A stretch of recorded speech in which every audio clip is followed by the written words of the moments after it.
बिस्मिल्लाहिर्रहमानिर्रहीम।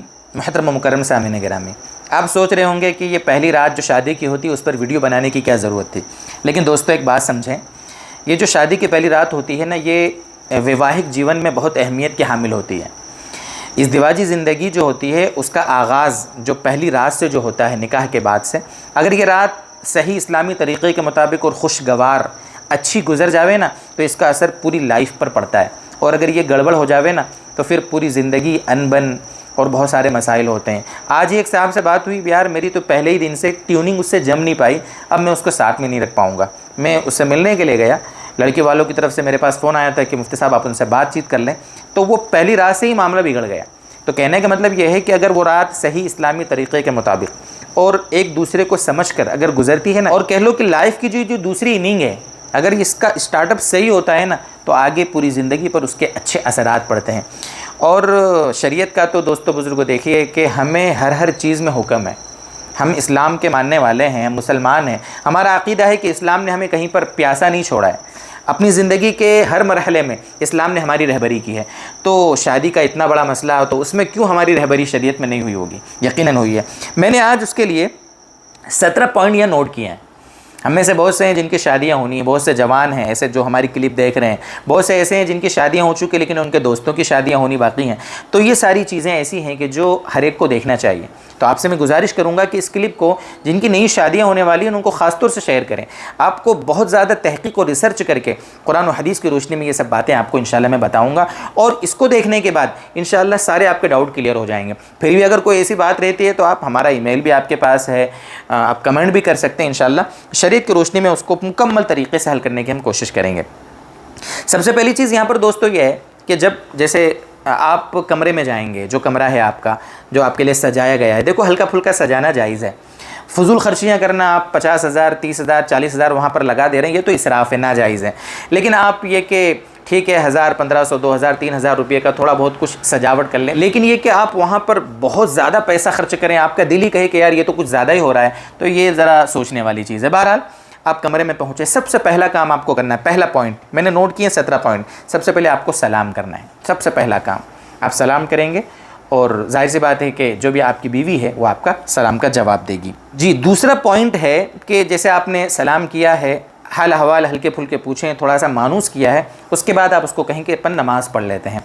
वुज़ू हो आपका भी, आपकी अहलिया का भी, उसके बाद नमाज़ पढ़ लें। नमाज इनफरादी पढ़ना है, आप जमात से चाहें तो जमात से भी पढ़ा सकते हैं। ये नमाज नफिल होगी, शुक्राने की, और उसमें सलातुल हाजत की भी नियत कर लें। ठीक है, ये शुक्राने की नमाज़ कि अल्लाह ताला ने आपको एक नई लाइफ जीने का मौका दिया है, अल्लाह का शुक्र है, आपका निकाह हो गया है। और सलातुल हाजत दोनों नियत एक ही में कर लें। इनफरादी पढ़ लें तो भी अच्छा, जमात से पढ़ा दें तो भी अच्छा। जमात से पढ़े तो वो आपके पीछे खड़ी हो जाएगी, आप आगे रहेंगे और इकामत की ज़रूरत नहीं उसके अंदर, बस आप अल्लाहु अकबर कहेंगे, उसको कहेंगे, साथ साथ में नमाज़ पढ़ लें। और इनफरादी पढ़ें तो भी हरज नहीं, आप आगे खड़े हो जाएँ, वो आपके पीछे खड़ी हो जाए, 2 रकात नमाज़ पढ़ लें। नमाज़ पढ़ लेने के बाद, ये दूसरा पॉइंट, नमाज़ पढ़ लेने के बाद आपको क्या करना है?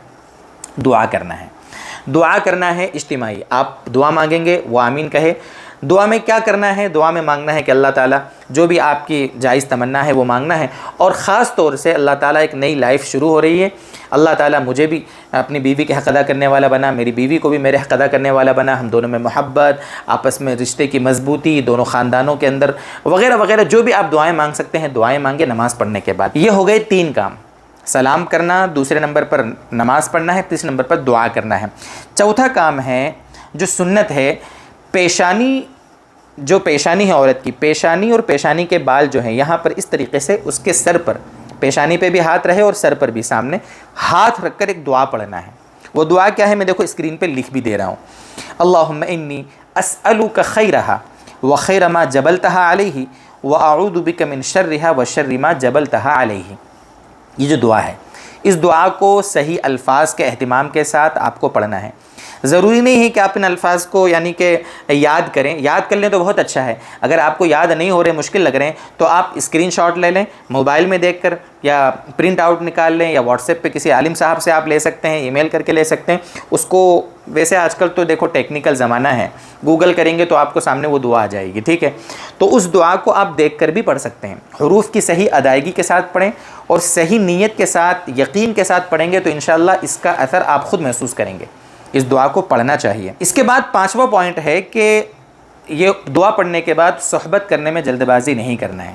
دیکھیے آپ دونوں اجنبی ہیں، اس کو اپنے سے مانوس کریں، انسیت لگاؤ ہو، محبت کی باتیں ہوں، ہے نا، تحفوں کا لین دین ہو، مکمل طریقے سے اس سے دوستی ہو، اس کے بعد آگے کے مرحلے شروع کرنا ہے آپ کو۔ یہ ہمیشہ دھیان رکھنے کی چیز ہے، اپنے رشتے کی مضبوطی کے لیے اس کو اپنے قریب کرنا یہ بہت ضروری ہوتا ہے دوستو۔ اس کے بعد اگلا پوائنٹ ہے چھٹا، کہ دیکھیے مکمل عورت کو راضی کرنے کے بعد، مکمل تیار کرنے کے بعد پھر صحبت میں مصروف ہونا چاہیے۔ یہ بات بولنے میں ذرا مجھے عجیب لگ رہی ہے، لیکن دوستو بزرگوں دھیان رکھنے کی چیز یہ ہے کہ اللہ معاف فرمائے ہم کو کہ ہمارے نوجوانوں کو ان چیزوں سے بالکل واقفیت نہیں ہے، بالکل ایک دم میں الفاظ میں اس کو بیان نہیں کر سکتا کہ کیسے کیسے ہمارے ساتھ واقعات آتے ہیں اور کیسے کیسے لوگ مسائل پوچھتے ہیں۔ اس لیے میں دل سے آپ کو یہ بات شیئر کر رہا ہوں کہ مکمل عورت کو اپنے قریب کر کے مکمل طریقے سے تیار کر کے اس کے بعد ہی آگے کے مرحلے شروع کرنا چاہیے۔ یہ ہوا چھٹا پوائنٹ۔ ساتواں پوائنٹ ہے دعا کا اہتمام کرنا۔ دعا مطلب صحبت سے پہلے دعا، اس کا پہلی رات سے کوئی لینا دینا نہیں ہے، دھیان رکھنا۔ جب بھی آپ لائف میں جب بھی صحبت کریں ہمیشہ بسم اللہ پڑھ کر، اللہ کا نام لے کر ہمیں وہ کام کرنا ہے۔ وجہ اس کی یہ ہے کہ ہمارے نبی صلی اللہ علیہ وسلم کی تعلیمات ہے دوستو بزرگوں۔ شیطان ہمارا دشمن ہمارے ساتھ لگا ہوا ہے، کھانے کے ساتھ اگر ہم بسم اللہ نہیں پڑھیں گے نا تو شیطان ہمارے ساتھ شریک ہو جاتا ہے۔ گھر کا دروازہ بند کرتے وقت بسم اللہ نہیں پڑھیں گے تو ہمارے گھر اندر آ جاتا ہے شیطان۔ یہاں تک کہ اگر بیوی سے ملاقات کے وقت بھی اگر دعا نہیں پڑھیں گے تو شیطان بھی مصروف ہو جاتا ہے کام میں۔ مصروف ہونے کا مطلب یہ ہے کہ شیطانی اثرات ہماری آئندہ جو ہونے والی نسل ہے اس کے اندر منتقل ہوتے ہیں دوستو۔ اس لیے دعا پڑھیں جب بھی، آئندہ کب بھی، بسم اللہ اللہم جنبنا الشیطان وجنب الشیطان ما رزقتنا۔ میں اسکرین پر لکھ دے رہا ہوں، دیکھیے صاف ستھرے انداز میں اس کو یاد پڑھ کریں اور صاف ستھرے انداز میں دل کے یقین کے ساتھ اس کو پڑھیں۔ آٹھواں پوائنٹ جو ہے تھوڑا حیا کے خلاف ہے لیکن بتانا ضروری ہے، اس پر بھی کئی مرتبہ رشتے ٹوٹ گئے ہیں، طلاقوں کی نوبت آ گئی ہے کہ پہلی رات میں صحبت کی ہم نے، خون تو نکلا نہیں، تو کیا ہوا، پہلے سے کچھ گڑبڑ تو نہیں تھی؟ نہیں میرے دوستو، یہ خون نکلنا کوئی ضروری نہیں ہے۔ پردے بکارت جو ہوتا ہے نا، پردے بکارت وہ کبھی کبھی اچھل کود میں، کھیلنے کودنے میں، وزن زیادہ اٹھانے میں، ہنسی مذاق وغیرہ بہت ساری چیزیں جو ہوتی شادی سے پہلے، تو اس میں بھی پردے بکارت زائل ہو جاتا ہے۔ اس لیے یہ نہیں سوچنا چاہیے کہ بھئی میری شادی ہوئی ہے، کنواری لڑکی تھی اور اس کا تو خون نکلا نہیں، اس لیے آپس میں آپ کے رشتے میں گڑبڑی ہو جاوے، آپ بدگمانی میں مبتلا ہو جاویں، آپ اپنی عورت کے کیریکٹر کے بارے میں کچھ دماغ میں شکوک پیدا کرنے لگیں، یہ ساری غلط باتیں ہیں۔ یہ آٹھواں پوائنٹ بہت اہم ہے، اس کو دھیان رکھنا۔ نواں پوائنٹ دھیان رکھنا، ہمیشہ دوستو بزرگوں لائف میں کبھی بھی صرف اور صرف آگے کے مقام میں صحبت جائز ہے، ہمیشہ دھیان رکھنا۔ آگے کے مقام میں کہیں سے بھی کیسے بھی صحبت کریں جائز ہے، ساری چیزیں کوئی مسئلہ نہیں ہے، لیکن پیچھے والے مقام پر صحبت کرنا بالکل جائز نہیں ہے، ہمیشہ اس کو دھیان رکھنا۔ بات ایسی ہے جو پتہ ہے سب کو، لیکن چونکہ نئے جوڑے بہت سے ہوتے ہیں ان کو پتہ نہیں ہوتا ہے میرے دوستو، اس لیے یہ سب سمجھانا پڑ رہا ہے۔ نمبر 10، 10واں پوائنٹ ہے دوستو، قبلہ رخ نہیں ہونا چاہیے صحبت کے وقت۔ قبلہ رخ کا مطلب یہ ہے، جیسے مثلا ایسا سمجھے کہ یہ میں قبلہ رخ بیٹھا ہوں، مثال دے رہا ہوں آپ کو، تو ہمارے بیڈ ایسے نہیں لگیں کہ ہم اس طرح سوئیں کہ سر ہمارا قبلے کی طرف ہے اور پیر ادھر ہیں، کیونکہ صحبت کرنے میں بھی ظاہر سی بات ہے پھر اسی طرح ہوگا۔ تو صحبت کے وقت ہمارا رخ قبلے کی طرف نہیں ہونا چاہیے، چاہے بیڈ ہمارا ایسا لگا ہو لیکن صحبت کے وقت ہم رخ اپنا چینج کر لیں، یہ مکروہ تحریمی ہے، یہ قبلے کے آداب کے خلاف ہے دوستو بزرگوں۔ یہ ہوا 10واں پوائنٹ۔ 11واں پوائنٹ، صحبت کے وقت مکمل برہنہ ہونا یہ مناسب نہیں ہے، پورے ننگے ہونا اچھی بات نہیں ہے، چادر کم سے کم ہمارے اوپر ہو یہ بہتر ہے، یہ ادب ہے، ٹھیک ہے۔ اگر پورے برہنہ بھی ہوں گے تو کوئی گناہ تو نہیں ہے لیکن ادب کے خلاف ہے۔ 12واں پوائنٹ ہے کہ اگر عورت کے ناپاکی کے ایام میں MC چل رہی ہے تو ناپاکی کے دنوں میں صحبت کرنا جائز نہیں ہے۔ جس طریقے سے بتایا پیچھے کے مقام پہ صحبت جائز نہیں ہے، اسی طریقے سے ناپاکی کے مقام پر یعنی ناپاکی کے دنوں میں صحبت جائز نہیں ہے۔ اگر غلطی سے کسی نے غلبہ شہوت میں ایسا کر دیا تو وہ اللہ سے معافی مانگے، توبہ کرے، کچھ صدقہ نکال دے۔ حدیث پاک میں دینار صدقہ کرنے کے بارے میں بات آئی ہے، تو ہم کچھ بھی صدقہ کر دیں، 100 500 1000 2000 کچھ بھی صدقہ کر دیں، اللہ سے معافی مانگ لیں، اللہ تعالی ہمارے گناہ کو معاف کر دے گا، ٹھیک ہے۔ یہ ہوا 12واں پوائنٹ۔ 13واں پوائنٹ، صحبت ہو جاوے نا تو صحبت کے بعد پیشاب کر لیں، پیشاب کر لینا چاہیے۔ پیشاب کر لینا اس لیے ضروری ہے کہ اگر ناپاکی کا ایک قطرہ اگر اندر رہ گیا شرمگاہ میں تو وہی اندر سڑ سکتا ہے، نقصان ہو سکتا ہے، اس سے بڑی بڑی گھاتک بیماریاں پیدا ہو سکتی ہیں، اس لیے کم سے کم ہمیں پیشاب کر کے ناپاکی کو دھو لینا چاہیے۔ یہ ہوا 13واں پوائنٹ۔ 14واں پوائنٹ، جب پیشاب کرنے جائیں فارغ ہونے کے بعد تو مردوں کو چاہیے کہ وہ اپنے عضو کو بہت ٹھنڈے پانی سے نہ دھوئیں، ख़ास तौर से सर्दी के मौसम में ऐसी नौबत आ जाती है, उससे भी बीमारियां पैदा होती हैं, नामर्दी के ख़तरा होते हैं, नामर्दी के इम्कानात होते हैं। इसलिए गुनगुना पानी, जिसको कहते हैं ना, थोड़ा सा नीम गर्म पानी हो, हल्का सा गर्म पानी हो या ताज़ा पानी हो, उसी से अपनी शर्मगाह को, नापाकी की जगह को धोना चाहिए। ये हुआ 14वां पॉइंट। 15वां पॉइंट देखिए, बेहतर तो यह है आला दर्जा कि जब भी सोहबत हो ना, फ़ौरन उसके बाद गुस्ल कर लें। फ़ौरन से मुराद ये है कि 10-15 मिनट के बाद गुस्ल कर लेना चाहिए, ये सबसे आला दर्जा। और दूसरा दर्जा ये है कि हम कम से कम वज़ू कर लें। वज़ू करने के बाद पाकी के हालत में हम क्या करें, सोएं। गुस्ल के मुकाबले में वज़ू से थोड़ी पाकी तो हासिल हो ही जाएगी, ठीक है, ये दूसरा काम।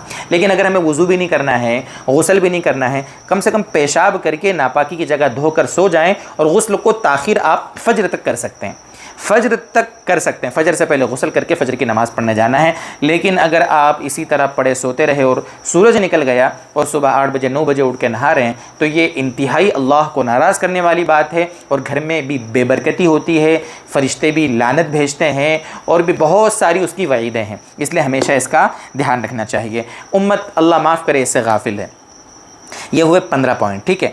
16वां पॉइंट है कि देखो दोस्तों, जिमा में मकसद, जो सोहबत करेंगे बीवी से, उसमें मकसद सिर्फ अपनी शहवत पूरी करना मकसद ना हो, बल्कि 3 इसके बड़े बड़े मकसद हमारे पेश नज़र हों। अगर इन नियतों और मकसदों के साथ अगर हम करेंगे ना, तो ये हमारा ये अमल भी सवाब ही लिखा जाएगा। वो 3 मकसद कौन से? सबसे पहले तो बीवी का हक़ अदा करना, क्योंकि बीवी का हक़ है, ये इज़्दिवाजी ताल्लुक़ कायम करना बीवी का हक़ है। एक तो उसके हक़ की अदायगी की नीयत हो, दूसरा औलाद सालिहा के वजूद में आने की नीयत हो, ठीक है, और तीसरा पाकदामनी मकसूद हो कि मेरे पास मेरी बीवी है तो मैं इधर उधर क्यों ताक झाक करूँ, सब कुछ मेरी बीवी के पास है तो मैं अपनी शहवत वहीं पूरी करूँगा ना, ये दिल में पाकदामनी की नीयत भी हो।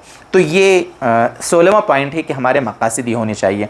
और 17वां पॉइंट है, आखिरी पॉइंट, रात में जो कुछ हुआ है ना, तो ये मर्द अपनी बीवी के साथ जो कुछ मतलब ये कि जो कुछ गुजरा है उसका अपने दोस्तों में उसको शेयर न करें, और औरत भी अपनी सहेलियों में शेयर न करें। रात में अपनी बीवी के साथ जो लम्हात गुजरे हैं, तो उन लम्हात की बातों को आप बिल्कुल शेयर नहीं करें। ये भी हदीस पाक में इसको गुनाह बताया गया है और इस पर भी बड़ी वईद आई है। तो ये कुछ बातें हैं। वीडियो थोड़ी लंबी हो गई, लेकिन काफ़ी अहम पॉइंट्स हैं ये। अगर इंशाअल्लाह आप इसको सामने रख कर अपना मतलब पहली रात गुजारेंगे, और अगर आपकी शादियाँ हो गई है तो आप अपने दोस्तों को, उन दोस्तों को ये शेयर करें क्लिप, उनको बताएं कि अगर ये पॉइंट अगर आपके सामने रहेंगे इंशाअल्लाह, तो आगे की पूरी लाइफ आपकी सेट हो जाएगी इंशाअल्लाह। अल्लाह करे कि जिन शादियां जिनकी होनी हैं, अल्लाह उनके रिश्तों को मजबूत करे, आफ़ियत के साथ उनके निकाह के सारे मरहलों को अल्लाह आसान फरमा दे, और जिनकी शादियां हो चुकी हैं अल्लाह उनमें भी आपस में खूब मोहब्बतें पैदा फरमाए। व आखिर दावाना अनिल हम्दुलिल्लाहि रब्बिल आलमीन।